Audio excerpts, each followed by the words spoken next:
এখনও ধরাছোঁয়ার বাইরে নরসিংদী জেলা কারাগার থেকে পালিয়ে যাওয়া ১৮৪ কয়েদি।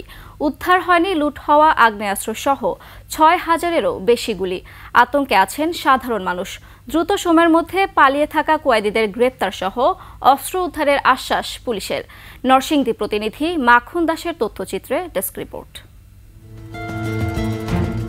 হাসিনা বিরোধী ছাত্র জনতার বিক্ষোভের সময় ১৯ জুলাই নরসিংদী জেলা কারাগারে ভাঙচুর ও আগুন দেয়া হয়। এ সময় কারাগার থেকে পালিয়ে যায় ৮২৬ জন কয়েদি। লুট করা হয় ৮৫টি আগ্নেয়াস্ত্র ও ৭,০০০-এর বেশি গোলাবারুদ। অন্তর্বর্তী সরকার ক্ষমতা গ্রহণের পর পলাতক বন্দীদের মধ্যে অনেকে আত্মসমর্পণ করে। গ্রেফতারও হয় বেশ কয়েকজন। তবু এখনও ধরাছোঁয়ার বাইরে রয়েছেন ১৮৪ জন কয়েদি। লুট হওয়া ৫৬টি অস্ত্র উদ্ধার করা গেলেও এখনও উদ্ধার হয়নি ২৯টি আগ্নেয়াস্ত্র ও ৫,০০০-এর বেশি গুলি।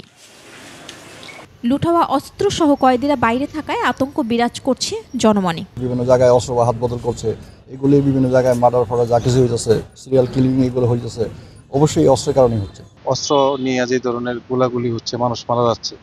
আমাদের একটা সন্দেহ যে ওই যে চুরি যাওয়া অস্ত্রগুলা বা লুট হওয়া অস্ত্রগুলা ওইগুলা দিয়ে এইগুলা করতেছে। এবং অন্যান্য আইনশৃঙ্খলা বাহিনীর সদস্যদেরকে যৌথ বাহিনী আছে, সেনাবাহিনীর লোকজন আছে, তারা যদি সক্রিয় হয়, ভালোভাবে সক্রিয় হয়, তাহলে ইনশাল্লাহ বাকি এই আসামিদের গ্রেপ্তার হবে। কোটি মানুষের আস্থার ভালোবাসায় 11 বারের মতো দেশের ১ নম্বর রেফ্রিজারেটর ব্র্যান্ড ওয়ালটন। দ্রুত পলাতকদের গ্রেফতারের আশা জেল সুপারের। আমরা তালিকাটা বের করার কাজ করছি। জেলা প্রশাসন আমাদের যুদ্ধ জেলা দায়রা মহোদয় এটা নিয়ে তৎপর আছে। আর পুলিশ সুপার জানান, পলাতকদের গ্রেফতারের পাশাপাশি অস্ত্রের সন্ধান করছেন তারা। আমাদের বাংলাদেশ পুলিশ সহ বিভিন্ন আইন শৃঙ্খলা বাহিনীর সদস্যরা নিয়মিতভাবে বিভিন্ন তথ্যের ভিত্তিতে আমরা কাজ করে যাচ্ছি। গত ৫ মাসে নরসিংদীতে গুলি করে হত্যার ঘটনা বেড়ে গেছে। তাই বাইরে থাকা কয়েদিদের গ্রেফতার সহ অস্ত্র উদ্ধার করা না গেলে নৃশংসতা আরও বাড়বে বলে আশঙ্কা স্থানীয়দের।